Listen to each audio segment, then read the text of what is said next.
Ancient legislation और custom, sources of law जो तीन है, हमने उसको डिटेल में डिस्कस कर लिया था। वो हमारा जो टॉपिक है वो sources of law almost complete हो चुका है। ठीक है, आज हम शुरू करने जा रहे हैं पर्सन को। ठीक है,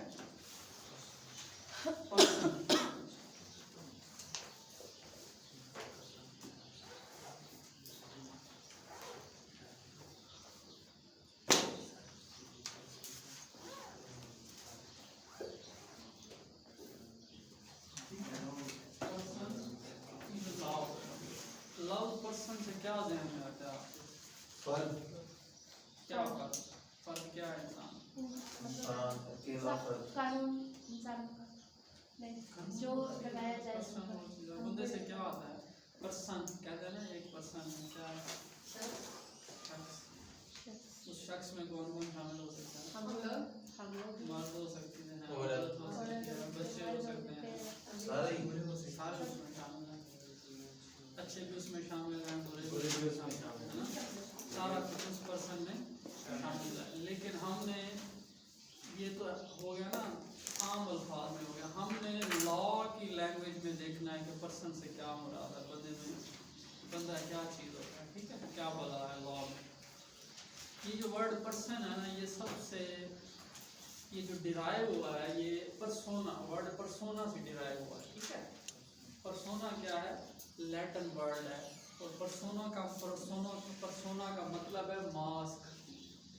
इस तरह कोई मुंह पे मास्क चढ़ाता है ना, ये पर्सन वर्ड डिराइव हुआ है परसोना से, लैटिन वर्ड है, उसका मतलब क्या है? Mask.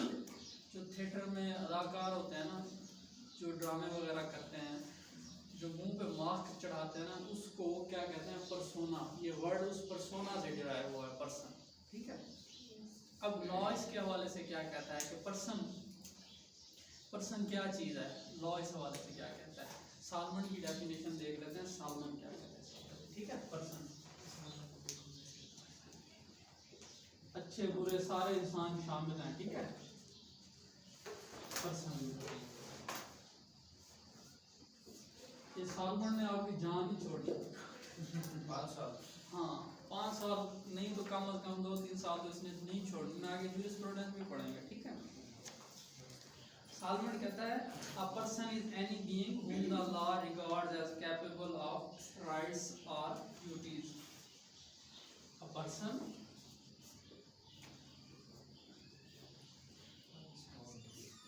is any being whom the law regards as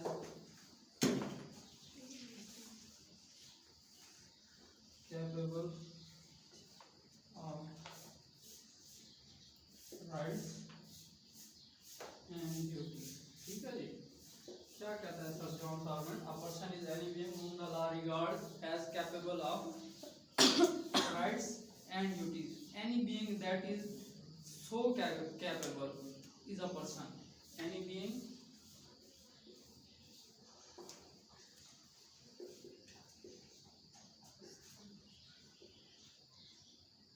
so capable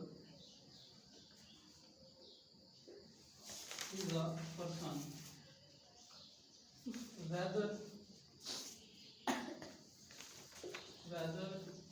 he is human being or not. क्या है कि वो whether क्या है इसमें? whether a human being or not, and no being that is not so capable, and no being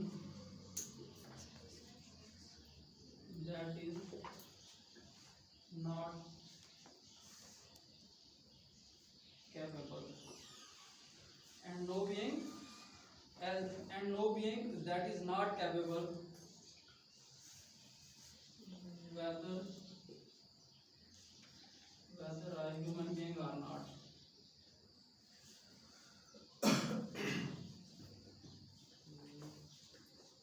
ज़्यादा लंबी तो नहीं होगी डेफिनेशन, हैं? चलो समझा देता हूँ। सालमन क्या कहता है, a person is any being whom the law regards as capable of rights or duties। Salmon कहता है कि कोई भी पर्सन, ठीक है, कोई भी पर्सन, कोई भी बॉडी जिसको लॉ क्या करता है, लॉ उसको पर्सन कंसीडर करता है अगर उसके साथ कुछ राइट्स एंड ड्यूटी उस पर कन्फर कर दी जाए, ठीक है। आगे बता रहा है any being that is so capable of the person whether a human being और नॉट, कोई भी बंदा जिसके साथ ये राइट्स एंड ड्यूटीज जब अटैच कर दी जाए, वो भले इंसान हो या कोई और चीज़ हो, उसको लॉ की ज़ुबान में क्या कहेंगे कि ये इंसान है। लेकिन अगर उसके साथ राइट्स एंड ड्यूटीज अटैच ना हो, उनसे एट्रीब्यूट उसको ना किया जाए, तो भले वो इंसान ही क्यों ना हो, जब उसके साथ ये खसूसियात नहीं होंगी तो उसको लॉ की ज़ुबान में उसको पर्सन नहीं कहेंगे, ठीक है। ये थोड़ी लेंथी है, मैं आपको और जो कहते हैं और जूरिस्ट है उसकी मैं आपको बताता हूँ। ये कर लिया ना, सादा लफ्जों में पर्सन मैं आपको बता देता हूँ। पर्सन से मुराद एनी बीइंग, कोई भी मखलूक हो सकती है, उसमें कोई बंदा हो सकता है जिसके साथ राइट्स एंड ड्यूटीज एट्रीब्यूट की जाए, जिसके साथ राइट्स एंड ड्यूटीज को मंसूब किया जाए, या वो इस कैपेबल हो कि उसको राइट्स एंड ड्यूटीज दी जाए, तो वो कानून की निगाह में क्या होगा, पर्सन कहलाएगा, ठीक है। अब ग्रे क्या कहता है इस हवाले से, ग्रे भी एक जूरिस्ट है, ठीक है। ग्रे को देखते हैं, ग्रे क्या कहता है, person is an entity to which rights and duties may be attributed. Person is an entity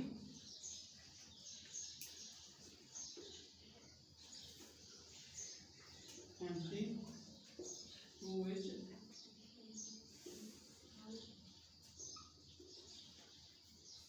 rights and duties may be attributed, ठीक है। ग्रे कहता है कि पर्सन क्या है, एक एंटिटी है, एक हस्ती है, एक वजूद है जिसके साथ राइट्स एंड ड्यूटीज, हकूक व फराइज को मंसूब कर दिया जाता है, ठीक है। कोई भी वजूद, कोई भी एंटिटी जिसके साथ हकूक व फराइज को अटैच कर दिया जाए, मंसूब कर दिया जाए, तो वो क्या कहलाएगा, कानून की डेफिनेशन, कानून की नज़र में वो क्या कहलाएगा, पर्सन कहलाएगा, ठीक है। अगर इंसान तो वैसे आम है, कुदरती इंसान है, अगर उसके साथ ये duties, rights and duties attach नहीं की जाती, तो फिर वो क्या कहलाएगा, वो पर्सन नहीं कहलाएगा, ठीक है। कानून की नज़र में वो पर्सन नहीं कहलाएगा। ये इसकी सिंपल डेफिनेशन है। जूरिस्ट ने अब पर्सन को क्लासिफाई किया, उसकी डिफरेंट काइंड्स बताई हैं, उसको हम डिस्कस करते हैं कौन कौन सी, ठीक है।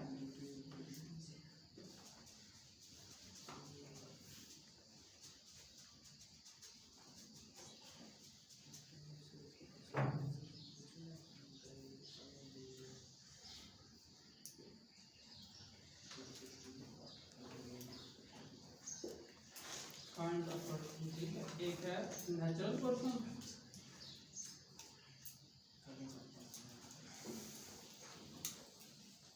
एक है नेचुरल पर्सन, दूसरा क्या है, आर्टिफिशियल पर्सन।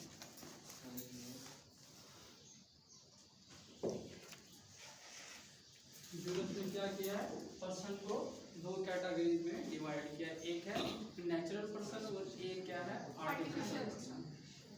नेचुरल पर्सन क्या है, सिंपली जिस तरह हम इंसान है, क्या है, अच्छा, नेचुरल पर्सन क्या है, सिंपली हम इंसान जिस तरह नेचुरल ह्यूमन बीइंग है, तो ये क्या है, नेचुरल पर्सन है, ठीक है। नेचुरल पर्सन हम इंसान, जिसमें हम अशरफुल मखलूकात उसमें शामिल हैं। लेकिन नेचुरल पर्सन की भी कुछ खसूसियात हैं जो लॉ ने डिफाइन किए, अगर वो खसूसियात एक इंसान में होंगी तो ही वो इंसानों की डेफिनेशन में फॉल करेगा, पर्सन की डेफिनेशन या नेचुरल पर्सन की डेफिनेशन में फॉल करेगा, अदरवाइज वो उसमें फॉल नहीं करेगा, ठीक है। क्या क्या खसूसियात हैं जो स्टेट लॉ उसको कहता है, नंबर 1, ठीक है, क्या है, कि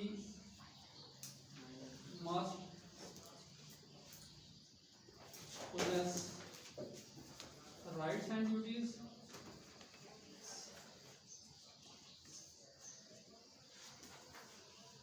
must possess rights and duties, उसके क्या है, हकूक व फराइज या स्टेट क्या उस पे कुछ राइट्स उसको कन्फर करती हो, उस पर कुछ ड्यूटीज उस पर उसको उसका बाउंड करती हो।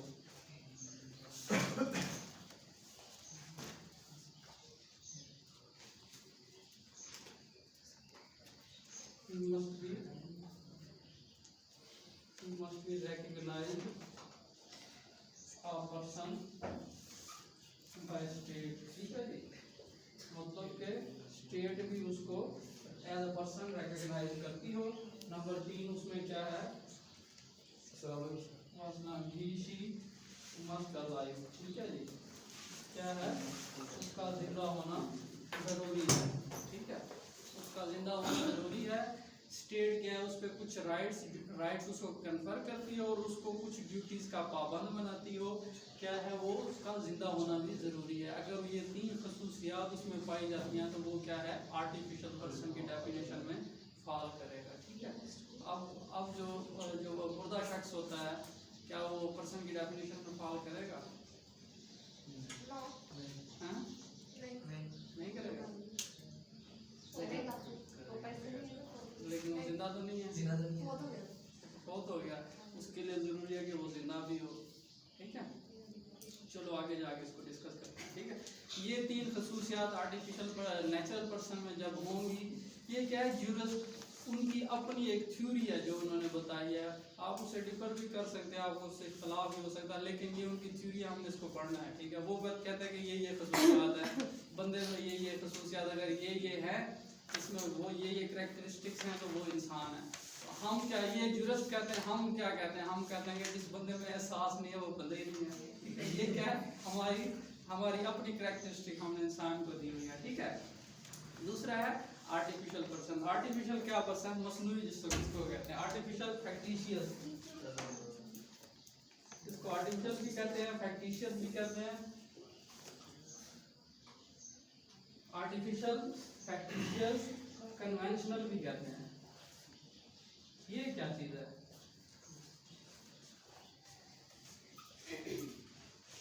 ठीक है, फैक्टिशियस पर्सन ये क्या होता है बेसिकली?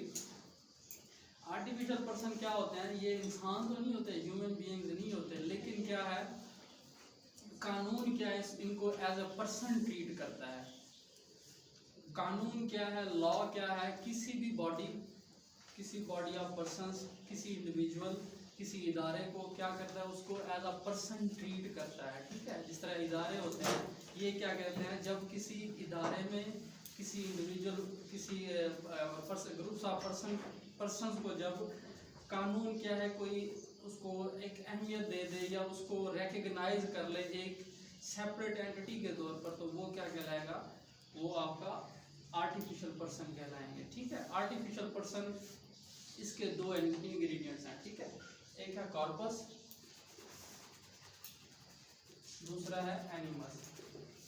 कॉर्पस क्या है, बेसिकली बॉडी होती है। ठीक है, कॉर्पस बॉडी है।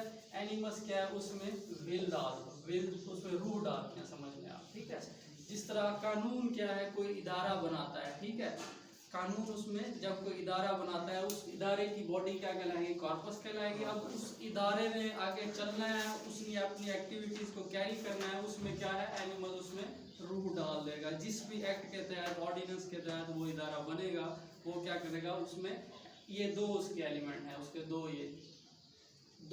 आर्टिफिशियल पर्सन के ये 2 इंग्रेडिएंट्स है। कॉर्पस बॉडी होना चाहिए, एनिमल उसका मकसद होना चाहिए, उस किस विल के लिए उसको बनाया गया है। ठीक है, अब आर्टिफिशियल पर्सन की डिफरेंट काइंड्स हैं। ठीक है, इसको रेज कर दूं। Yes, sir. आर्टिफिशियल पर्सन क्या होता है, कंपनीज होती हैं, एसोसिएशन होती हैं, इदारे होते हैं। आपका कॉलेज भी एक आर्टिफिशियल पर्सन है, अली लॉ कॉलेज रजिस्टर्ड है। ठीक है, इसका अलग से अकाउंट है, बैंक अकाउंट है, इसमें पैसे जमा करवाते हैं, उससे विड्रॉ करते हैं। ठीक है, कॉलेज के नाम से प्रॉपर्टी ली भी जा सकती है, उसको बेचा भी जा सकता है। ठीक है, आर्टिफिशियल पर्सन बेसिकली इदारे ही होते हैं, समझ रहे हैं ना। जिस तरह एक स्टेट, रियासत भी एक इदारा है। देखे ना, हमारा जब किसी के साथ कोई ट्रीटी होती है, किसी मुल्क के साथ होती है, या हम किसी से कुछ ट्रांजैक्शन वगैरह करते हैं, तो वो क्या होता है, स्टेट बिटवीन स्टेट होता है। तो स्टेट है, रियासत भी एक इदारे में आती है। ठीक है,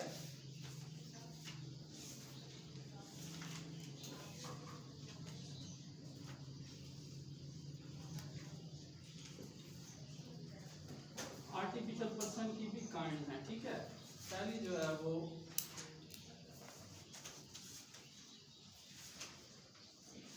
इंस्टीट्यूशन, ठीक है। उसके बाद है स्टेट्स और फंड और कारपोरेशन।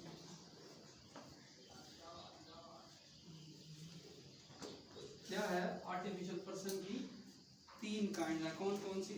इंस्टीट्यूशन है, ठीक है, इंस्टीट्यूशन है, स्टेट्स और फंड्स और कारपोरेशन, ठीक है।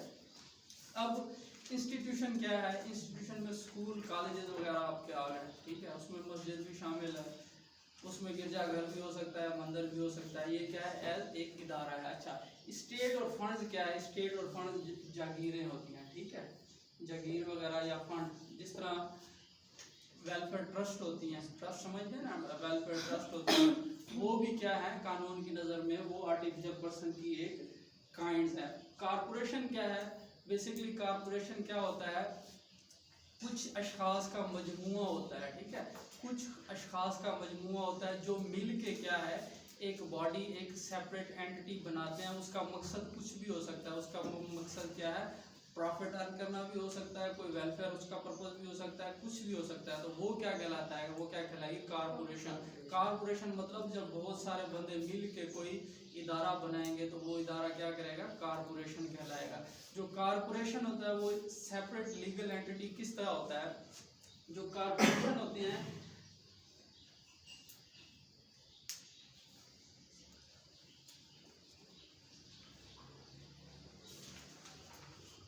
कारपोरेशन हो सकता है, कंपनीज इसमें शामिल हो सकती हैं। देखें ये अब एक आर्टिफिशियल या अलग पर्सन कानून में किस तरह होता है। जब भी कोई कारपोरेशन या कोई फर्म कारपोरेशन बनती है या कोई कंपनी बनाती है, उसके क्या है उसको कॉन्स्टिट्यूट करने वाले बंदे होते हैं, समझ रहे हैं ना। उसको कॉन्स्टिट्यूट करने वाले बंदे होते हैं। कोई भी कंपनी, कोई भी कारपोरेशन जब बनती है वो किसी लॉ के तहत बनती है। उसके क्या होते हैं? अपने मेमोरेंडम ऑफ एसोसिएशन होता है, आर्टिकल एसोसिएशन होता है, जिस लॉ के तहत वो कंपनी या कारपोरेशन वजूद में आती है, ठीक है। उसका एक अपना अलग वजूद होता है कारपोरेशन का। उसका अलग वजूद किस तरह होता है? अब जिस तरह जो यूनिलीवर ऑफ पाकिस्तान है, ठीक है, क्या यूनिलीवर ऑफ पाकिस्तान, अब जाहिर बात है ये क्या है कानून की नज़र में तो एक एंटिटी है ही है, लेकिन इसको पीछे रन करने वाले बंदे भी तो होंगे ना जो उसको चला रहे होंगे, ठीक है। वो जो उसको चला रहे हैं, उस कंपनी को या इस कारपोरेशन को चला रहे हैं, वो क्या कहलाते हैं? BOD, board of director. सुनते होंगे आप अक्सर ये बोर्ड ऑफ डायरेक्टर ने ये फैसला किया। बोर्ड ऑफ PCB जिस तरह पाकिस्तान क्रिकेट बोर्ड, उसके चेयरमैन ने ये फैसला किया। वो बेसिकली क्या है? एक इदारा है, ठीक है। इस तरह ये कारपोरेशन क्या होती हैं? बहुत सारे इंडिविजुअल्स मिल के कोई भी एक बॉडी को कॉन्स्टिट्यूट करते हैं लॉ के तहत, ठीक है, मेमोरेंडम ऑफ एसोसिएशन के तहत कॉन्स्टिट्यूट करते हैं। वो क्या कहलाता है? कारपोरेशन कहलाता है। ये कारपोरेशन क्या होती है? ये इसकी जो नेचर होती है ये प्रीपेचुअल होती है। प्रीपेचुअल का मतलब समझते हैं? दायमी होती है, ठीक है, ठीक है। इसको चलाने वाले भले मार खा तो जाए, लेकिन कारपोरेशन का वजूद अपनी जगह पे कायम रहता है, ठीक है। इसकी एग्जांपल मैं आपको देता हूँ। तो फर्ज करें कि ये जितना भी रूम है, 2 मिनट में, जिस तरह ये रूम है सारा, ठीक है, फर्ज करें कि ये जो कॉलेज है एक कारपोरेशन है, एक कोई कंपनी है। हम जो जितने लोग इसमें मौजूद हैं ये क्या है? हम इसके शेयर होल्डर कह सकते हैं, हम इसको बोर्ड ऑफ डायरेक्टर कह सकते हैं, हमारा हिस्सा इसको चला रहे हैं, ठीक है। जाहिर बात है इंसान है, मरना ही है। इस तरह कंपनी को चलाने वाले जो सारे के सारे भले अल्लाह को प्यारे हो जाए, लेकिन उसका वजूद अपनी जगह पे कायम रहेगा। वो क्या है? नेचर में क्या है? प्रीपेचुअल है। वक्त के साथ क्या है? वो आगे उसकी जो ओनरशिप है या उसके जो शेयर्स हैं वो आगे ट्रांसफ़र होंगे, ठीक है। ये इसकी 3 काइंड है। कल जो है हम बाकी जो इसका एनिमल का, डेड पर्सन का, अनबोर्न पर्सन का, उनका हम डिस्कस करेंगे। ये कारपोरेशन की एक आगे जो काइंड है एग्रीगेट सोल कारपोरेशन, उसको भी हम कल डिटेल में डिस्कस